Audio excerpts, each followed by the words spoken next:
हाँ जी हाँ, यही वर्ड यूज़ किया है डिसअपॉइंटिंग इस मूवी के लिए। थंबनेल या टाइटल में आपने देख लिया होगा, तो बात करते हैं ऐसा क्यों है। तो हम करने वाले हैं बेबी सिटर किलर क्वीन का रिव्यू। तो सबसे पहले स्पॉइलर अलर्ट, जिन्होंने बेबी सिटर का फर्स्ट पार्ट नहीं देखा वो इस वीडियो को मत देखें, क्योंकि फर्स्ट पार्ट से रिलेटेड काफ़ी सारे स्पॉयलर्स इस वीडियो में हो सकते हैं। तो बेबी सिटर के पहले पार्ट का रिव्यू वीडियो का लिंक डिस्क्रिप्शन में, आप पहले जाके वो देख लीजिए, क्योंकि उससे रिलेटेड मैं काफ़ी सारी बातें इस वीडियो में करने वाला हूँ। तो पहले आप वो जाके देख लीजिए, फिर आके इसे देखिएगा।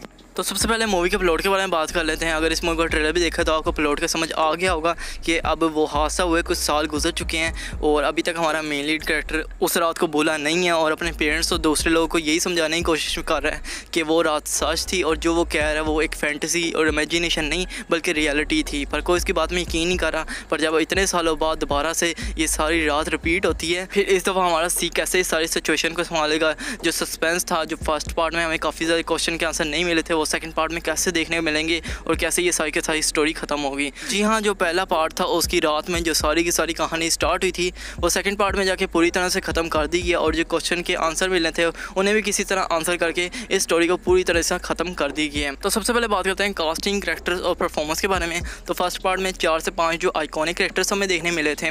आइकॉनिक इसलिए कह रहा हूँ क्योंकि उसमें हर एक कैरेक्टर की अलग अलग यूनिक पर्सनैलिटी थी, जो कि स्पेशल बात थी उस मूवी के विलन्स के बारे में। तो वो हमें सेकंड पार्ट में भी देखने मिले। पर एक्चुअली में प्रॉब्लम ये है कि इस सेकंड पार्ट में हमें कुछ और भी विलन्स इंट्रोड्यूस कराए गए हैं, इसलिए उन पुराने विलन्स को इतना स्क्रीन टाइम नहीं मिला, जिसकी वजह से हम उनकी कमाल की परफॉर्मेंस नहीं देख पाते। तो फिर हम उनमें इतना घुल मिल नहीं पाते, उनकी एक्टिंग का भी ज़्यादा मज़ा ले नहीं पाते। क्योंकि ऑफकोर्स जैसे कि मैंने कहा, नए कैरेक्टर इंट्रोड्यूस कराए गए हैं, उन्हें विलन की पोजीशन दी गई है, पर वो हमें खुश नहीं कर पाते अपनी परफॉर्मेंस से। उनकी परफॉर्मेंस फीकी होती है और डायरेक्टर की भी इस दफ़ा मैं बुराई करना चाहूँगा, क्योंकि उन्होंने हर एक कैरेक्टर को बिल्ड नहीं किया। उनके बीच कनेक्शन इतना फीका था, मूवी कितनी फीकी थी कि हर एक कैरेक्टर बिल्डअप फजूल हो रहा था। उनके इमोशंस नहीं थे, आपस में कनेक्शन नहीं था। विलन ने इतना फजूल कोई सस्ता विलन रखा हुआ था, तो वो मज़ा नहीं आ रहा था। बेशक पुराने विलन्स थे, जैसे कि मैंने कहा स्क्रीन टाइम नहीं मिला था, अगर वो इस मूवी के भी मेन लीड विलन होते ना, सच में मज़ा आ जाता। बेशक ये मूवी दोबारा रिपीट हो रही होती, पर ऐसा नहीं हुआ। और ऐसा लगता है, ऐसा फील होता है आपको मूवी देखते वक्त कि कोई 40-50 साल पहले की मूवी आप देख रहे हो, जो कि आउटडेटेड है और आपको वो नई जनरेशन वाली फीलिंग नहीं दे पाती। और मेरे ख्याल से ये राइटिंग और डायरेक्शन का ही कसूर है। और अब मैं भी ये बुराइयाँ जो अब मैं शुरू करने लगा हूँ, जो कर चुका हूँ, वो आपको थोड़ी सख्त लगें, क्योंकि मैं डिसपॉइंट हुआ हूँ। क्योंकि जितना एक्साइटेड था मैं फर्स्ट पार्ट को देख के कि सेकंड पार्ट भी अच्छा होगा, वैसा नहीं निकला, इसलिए मेरा लहजा थोड़ा सख्त हो सकता है। पर अगर आपको ये मूवी पसंद आई तो इसमें कोई टेंशन नहीं, मैं सिर्फ अपना ओपिनियन दे रहा हूँ। तो इसका फर्स्ट पार्ट आए हुए 3 से ढाई महीने हो गए हैं, क्योंकि 2017 में आया था। और इतनी देर में भी उन्होंने ये नहीं सोचा कि कैसे स्टोरी को टाई अप किया जाएगा, कैसे हर एक क्वेश्चन का जो फर्स्ट पार्ट में छूट गए थे उनका आंसर सेकंड पार्ट में किया जाएगा। वैसे तो काफ़ी ज़्यादा आंसर छूट गए हैं इस मूवी में और काफ़ी ज़्यादा का आंसर दिया है, मतलब कि उन्होंने एक्सप्लेनेशन दिया है, सस्पेंस डाला है, कुछ चीज़ें टाई अप करके जोड़ के आपके सामने आंसर दिया है। पर वो इतना फजूल, अनलॉजिकल और इतना बकवास लगता है ना कि मतलब कुछ भी छोड़ी जा रहे हैं कि किसी को चीज़ को किसी के साथ मिला रहे हैं, तो वो काफ़ी बकवास लगता है। और एंडिंग बहुत बकवास थी। मूवी की स्टार्टिंग तो बहुत अच्छे से हुई, वैसे जैसे फर्स्ट पार्ट की हुई थी। अच्छा सा इंट्रो दिया गया, कैरेक्टर को इंट्रोड्यूस कराया गया, थोड़ा साउंड ट्रैक लगा हुआ है। आहा, मुझे फीलिंग आ रही है कि फ़र्स्ट पार्ट जैसा ही काफ़ी अच्छा होने वाला है। पर आहिस्ता आहिस्ता जैसे ही वो वीक होती रहती है मूवी स्टोरी लाइन के मुकाबले में, परफॉर्मेंस जो फीकी पड़ती रहती है, जो कनेक्शन फीका पड़ता रहता है हर एक कैरेक्टर के बीच।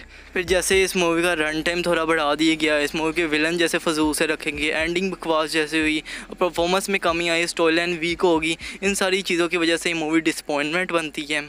और सर मैं नहीं, जैसे कि हर मूवी देखने के बाद उसके रिव्यूज़ वगैरह चेक करता हूँ, तो दूसरे लोग का भी काफ़ी ज़्यादा थॉट्स ऐसे हैं कि फ़र्स्ट पार्ट ज़्यादा अच्छा था और सेकंड पार्ट डिसअपॉइंटमेंट था।